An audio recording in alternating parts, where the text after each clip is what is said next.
வணக்கம். இன்னைக்கு தமிழ்நாட்டில் பார்த்தீங்கன்னா, பெண்களுக்கு பாதுகாப்புங்கிறது ஒரு கேள்விக்குறியாக இருக்குது. அதாவது பாலியல் வன்கொடுமையினால் பெண்கள் உயிர்கள் பறிக்கப்பட்டுட்டு இருக்குது. இதற்கு காரணம் யார்? பெற்றோர்களா? இல்லை பாதுகாப்பு வழங்க வேண்டியவர்களா? காரணங்களை பொறுப்பேற்பவர்கள் யார் என்று நாம் இப்போது ஒரு முக்கிய பிரமுகர், பாரதிய ஜனதா கட்சியின் முக்கிய பிரமுகரான மாவட்ட தொண்டு நிறுவன பிரிவு தலைவர் மதுசூதன பெருமாள், கன்னியாகுமரி மாவட்டம், அவரிடம் ஒரு நேர்காணல் கேட்போம். வாருங்கள். வணக்கம் சார். வணக்கம். தமிழ்நாட்டின் பொறுத்த வரைக்கும் பார்த்தீங்கன்னா, பெண்களை அதிகமாக மதிக்கக்கூடிய ஒரு மாநிலமாக இருந்துட்டு இருக்கு. ஆனால் அப்படிப்பட்ட மாநிலத்தில் இன்று பச்சை குழந்தைகள் முதல் மூதாட்டிகள் வரை பாலியல் வன்கொடுமையினால் உயிரிழந்துட்டு வராங்க. இதை எப்படி தடுக்கலாம்? இதுக்கு அடுத்த கட்ட அவங்களுக்கு எப்படி பாதுகாப்பு வழங்கலாம்ங்கிறது உங்கள் கண்ணோட்டத்தில்.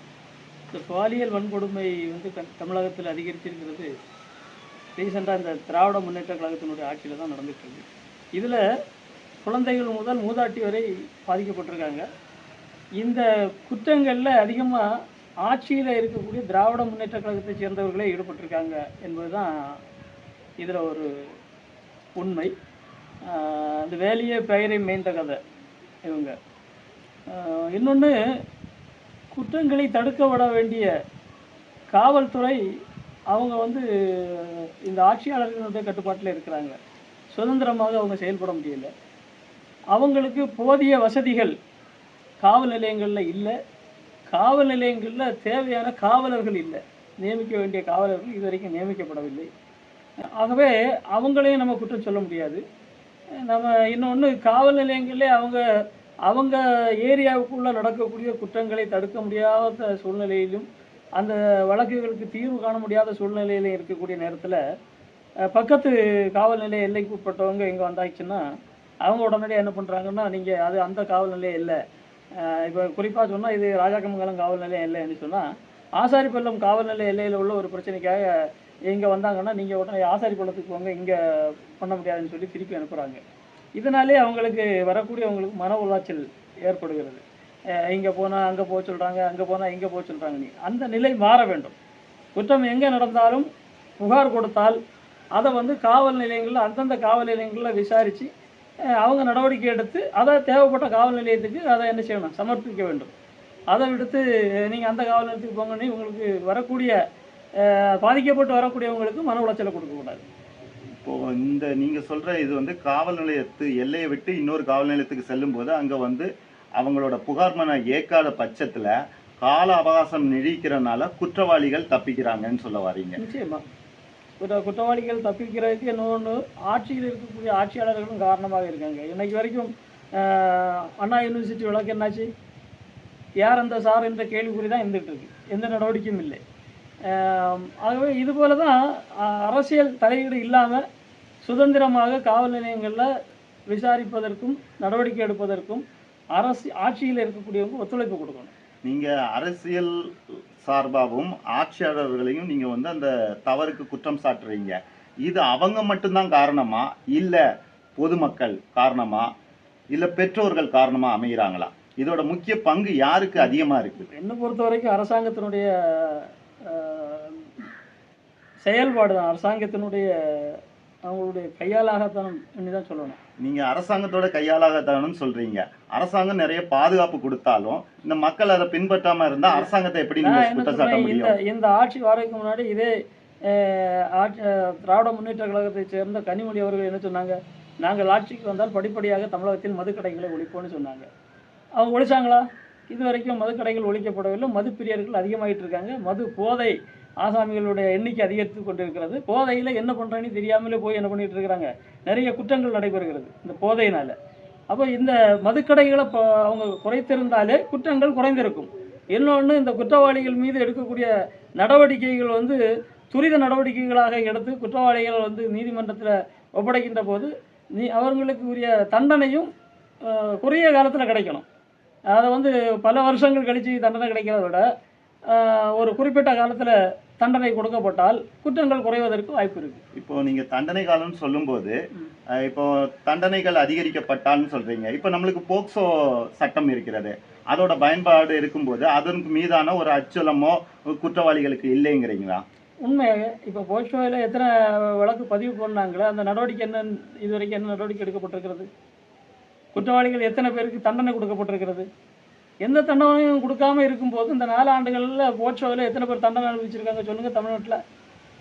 அப்போ அந்த தண்டனையினுடைய காலம் குறுகிய காலத்தில் அவங்களுக்கு ஒரு தண்டனை கிடைக்கிற மாதிரி நீதிமன்றங்களும் செயல்படணும், இங்கே இருக்கக்கூடிய இந்த காவல்துறையும் செயல்படணும். இப்போ உங்களோட இதுபடி குற்றவாளிகளை கைது செய்து வழக்குகளை விரைந்து முடித்து அவர்களுக்கு சரியான தண்டனை கொடுத்தால் மட்டுமே இந்த குற்றங்கள் நடைபெறாமல் இருக்க முடியும். இன்னொன்று, இந்த மதுக்கடைகளை அடைக்கணும். மது இல்லாத தமிழகம் என்னைக்கு உருவாகிறதோ அன்னைக்கு குற்றங்கள் குறையும். அதாவது இந்த பாலியல் வன்கொடுமைக்கு முக்கிய காரணம் இந்த மது போதை, அதாவது போதை வஸ்துக்கள் இருக்கிறதுனால தான் இந்த குற்றங்கள் நடக்குதுன்னு நீங்க சொல்ல வரீங்க. மதுவும் ஒரு காரணம், மனிதனுடைய வக்கிரமும் ஒரு காரணம்.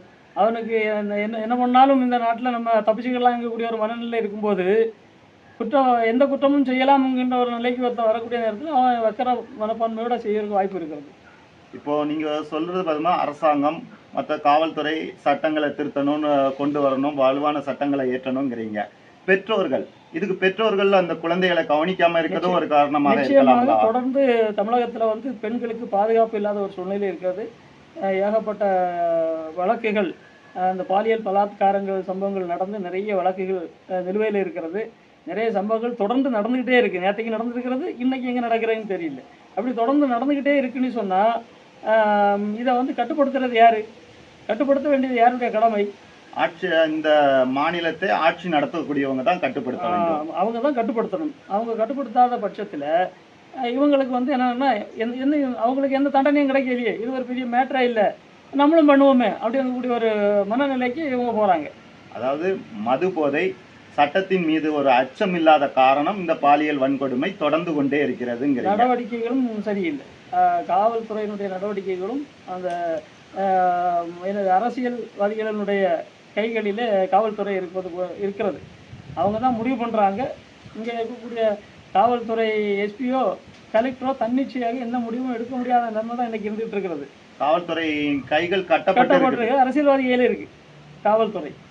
அவங்க கட்சிக்காரங்க தவறு செய்தால் அவங்களுக்கு என்ன செய்கிறாங்க, உதவி பண்ணுகின்ற நிலையில் இருந்தாங்கன்னு சொன்னால் எப்படி குற்றங்களை குறைக்க முடியும்? நாட்டில் யார் தவறு செய்தாலும் தவறு தான், அவங்களுக்கு உரிய தண்டனை வழங்க வேண்டும், சட்டம் அதன் கடமையை செய்யட்டும்னு சொல்லிட்டு அமைதியாக இருந்தாங்கன்னு சொன்னால் நிச்சயமாக குற்றங்கள் குறைய வாய்ப்பு இருக்குது. காவல்துறைக்கு நீங்கள் முழு சுதந்திரம் கொடுக்கணுங்கிறத நீங்கள் ஆணித்தரமாக சொல்கிறீங்க. நிச்சயமாக ஆட்சியும் இன்னைக்கு தமிழகத்தில் சரியில்லை. பெண்களுக்கு எதிரான குற்றங்கள் நடந்தபோது மற்ற மாநிலங்களில் உத்தரகாண்ட்லேயோ உத்தரப்பிரதேசத்துலேயோ அந்த சம்பவங்கள் நடக்கின்ற போது தமிழகத்தில் இருக்கக்கூடிய மகளிர் அமைப்புகள், பெண் உரிமை பேசக்கூடியவர்கள், பெண்ணியம் பேசக்கூடியவர்கள், பெண் விடுதலை பேசக்கூடியவர்கள், இவங்க எல்லாம் மகளிர் அமைப்புகள்லாம் ரோட்டில் இறங்கி போராட்டம் நடத்துனாங்க, பெரிய அளவில் போராட்டம் நடத்துனாங்க. அப்போது இவர்கள் இன்னைக்கு இருக்கக்கூடிய திராவிட முன்னேற்ற கழகத்திற்கு எதிரான அனைத்து இந்திய அண்ணா திராவிட முன்னேற்ற கழக ஆட்சியில் எங்கோ ஒரு மாநிலத்தில் நடந்ததற்காக தமிழகத்தில் அவ்வளோ பெரிய போராட்டம் நடத்துனாங்க. ஆனால் இன்றைக்கி தமிழகத்தில் தொடர்ந்து எத்தனை பேர் பாலியல் ரீதியாக துன்புறுத்தப்பட்டிருக்கிறார்கள், எத்தனை பேர் கொலை செய்யப்பட்டிருக்கிறார்கள். இந்த அரசு இவர்கள்லாம் எங்கே போய் ஒழிச்சிருக்காங்க? இதற்கெல்லாம் தலைமை தாங்கி நடத்தின கனிமொழி எங்கே? தமிழச்சி தங்கபாண்டியன் எங்கே? இவங்க எல்லாம் எங்கே போனாங்க? இப்போ நீங்கள் சொல்கிற குற்றச்சாட்டு பார்க்கும்போது இவங்க எல்லாருமே தாய்நாட்டில் இருக்கிற பெண்களுக்கு குரல் கொடுக்காம பிற மாநிலத்தில் இருக்கிறவங்களுக்காக குரல் கொடுத்து என்ன பயன் அப்படிங்கிறத கேட்குறீங்க. இவங்க சுயநலமாக செயல்படுறாங்கன்னு சொல்கிறீங்க. உண்மையாக அரசியலுக்காக தான் இவங்களுடைய நடவடிக்கைகளை தவிர மக்களை பாதுகாக்க வேண்டும் சொல்லியோ இந்த சம்பவங்கள் தொடர்ந்து நடக்கக்கூடாது என்ற எண்ணமோ நிச்சயமாக அவர்களுக்கு கிடையாது. எந்த ஆட்சியாக இருந்தாலும் உண்மையிலே பாலியலுக்கு எதிராக பாலியல் குற்றங்கள் நடைபெறக்கூடாது என்கின்ற எண்ணம் உள்ளவர்கள் யாராக இருந்தாலும் இன்னைக்கு எந்த ஆட்சியாளர்களாக இருந்தாலும் எதிர்த்து போராட்ட களத்திற்கு வந்திருக்க வேண்டும். ஏன் வரல? இவங்க களம் ஆடுவதை சுயநலத்துக்காக மட்டும்தான் களம் ஆடுறாங்க. அரசியல் மட்டும்தான். கடந்த தேர்தலில் எப்படியாவது அனைத்து இந்திய அண்ணா திராவிட முன்னேற்ற கழக ஆட்சியை வீழ்த்தணும் என்பதற்காக மிகப்பெரிய போராட்டங்கள் எல்லாம் கையில் எடுத்தாங்க. எங்க மெரினாவில் ஜல்லிக்கட்டு போராட்டம் நடத்தினாங்க. ஏன்னா அங்கே ஆஷிபானி ஒரு பொண்ணு உத்தரப்பிரதேசத்தில் பாலியல் கொடுமையில் கொலை செய்யப்பட்டதுனால இங்கே மிகப்பெரிய போராட்டத்தை முன்னெடுத்தாங்க. இன்றைக்கி இவர்களுடைய போராட்டம் எங்கே போச்சு? இவர்கள்லாம் எங்கே இருக்காங்க? இவர்கள்லாம் திமுகவினுடைய கைக்கூலிகள். இப்போ ஒரு தரப்பான அரசியல்வாதிகளோட கைக்கூலியாக இருக்கிறவங்க இதில் செயல்படுறாங்க. இதை பெண்ணியத்துக்கு வந்து ஒரு பாதுகாப்பு வழங்காத ஒரு நிலை நீடிக்கிறதுக்கு இவர்களும் ஒரு பக்கம் காரணமாக இருக்கிறாங்கன்னு சொல்கிறீங்க. நிச்சயமா காவல்துறையோட சுதந்திரமும் கொடுக்காதது இது ஒரு வகைக்கான காரணங்கள்னு சொல்கிறீங்க. சட்டங்கள் வந்து அதிகப்படுத்தாதது, அதாவது தண்டனையோட இது வந்து அதிகப்படுத்தாதது குற்றவாளிகளுக்கு அச்சம் இல்லைன்னு சொல்கிறீங்க. இது ஒரு புறம் இருக்க, நம்ம குழந்தைகளை பாதுகாக்கிறதுக்கு பெற்றோர்கள் என்ன செய்யணும்? இதுமா அதாவது எல்லாமே அரசாங்கம் பார்த்துக்கிடும், காவல்துறை பார்த்துக்கிடும் இல்லாமல் இவங்க என்ன செய்யலாம்? அரசாங்கத்தின் மீது இருக்கக்கூடிய நம்பிக்கையை கைவிட்டு விட வேண்டும். இந்த அரசாங்கம் மக்களுக்கான அரசாங்கம் இல்லை. உங்களுடைய குழந்தைகளை பாதுகாக்க முடியாது. இந்த அரசாங்கத்தில் உங்களுடைய குழந்தைகளுக்கு பாதுகாப்பு இல்லை. பெண்களுக்கு தனியாக போக முடியல, அச்சுறுத்தல். பயந்து பயந்து இன்னைக்கு வாழ்ந்துகிட்டு இருக்கக்கூடிய ஒரு சூழ்நிலையில் தமிழகம் இருக்கிறது. ஆகவே தாய்மார்கள் அவங்கவுங்க குழந்தைகளை அவங்க தான் பார்த்துக்கிடணும். இந்த அரசாங்கத்தை நம்பியோ இந்த காவல்துறையை நம்பியோ நீங்கள் உங்கள் குழந்தைகளை சுதந்திரமாக விட்டால் நிச்சயமாக இது போன்ற சீரழிவு சிக்கல்களில் சிக்க வேண்டிய சூழ்நிலை உருவாகும். ஆகவே தாய்மார்களும் குழந்தைகளை கவனித்து எங்கேயாவது அழைத்து செல்ல வேண்டும் என்று சொன்னால் நீங்களே கூடவே சென்று அந்த பரீட்சை எழுதணும்னா அங்கே எழுத வச்சு கூட்டிகிட்டு வந்துடணும். நீங்கள் அனுப்பி விட்டுட்டு வருவாங்க அப்படின்னு நினச்சா இது போன்ற சம்பவங்கள் நடைபெறும். ஆகவே தாய்மார்களும் பெற்றோர்களும் விழிப்புணர்வோடு இருக்க வேண்டும். தொடர்ந்து பெண்கள் மீது பாலியல் வன்கொடுமை நடக்காமல் இருக்கிறதற்கு சட்டம் வலுப்பட வேண்டும். காவல்துறையின் சுதந்திரம் கொடுக்க வேண்டும். அரசியல் தன்னலமற்ற அரசியல்வாதிகளாக இருக்க வேண்டும். முக்கியமாக பெற்றோர்கள் தங்கள் குழந்தைகள் மீது அக்கறை செலுத்த வேண்டும். இதுதான் இதற்கான தீர்வு என்று நமது மதுசூதன பெருமாள் அவர்கள் தெரிவித்துள்ளார். இது குறித்த கருத்துக்களை உங்கள் பதிவுகளை எங்களிடம் பதிவு செய்யுங்கள். நன்றி, வணக்கம்.